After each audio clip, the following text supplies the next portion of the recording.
safi tu kama bwana. lete mipango.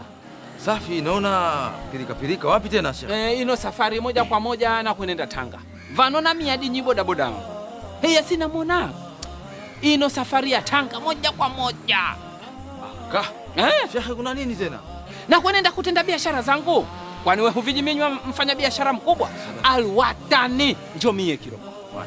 Na vino sasa njo na kuenda Tanga. Kufahamu? Nimekufahamu sana Sheikh. Mimi nashukuru bwana.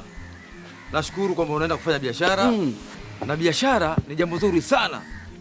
Kutokana tumepewa mwongozo katika kitabu cha Mwenyezi Mungu kwamba tufanye biashara iliyokuwa ya halali.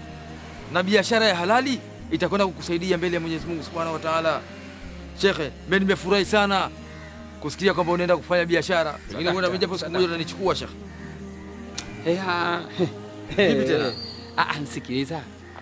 Wewe swahiba wangu. Auje? Sina cha kigwangu kuficha jambo lolote. Nkuke true story. Ufahamu uwe msiri. Mie bwana sina kwenda kutenda biashara Tanga. Bali nasumka ino Ramadhani mie vano Zanzibar siva umo. Ufahamu heya nkafika uko hanyiji mtu yoyote. Tanka lagiza ubaba wangu nkalya hava na umbea. Heya kwa vano Zanzibar nyumbani. Ukapiga tutonge moja akirobo hulifunga. Kuno akirobo kuna kule mchana. Kuno akirobo mtu mzima kuna tutia aibu. Inawa shida. Heya nkafika uko Tanga mie. Utulivu kabisa. Kwanza mie sigomo kukaa njaa masaa 12. Sigomo mie. Sigomo ta siku moja. Na kuenda Tanga vino sasa mie.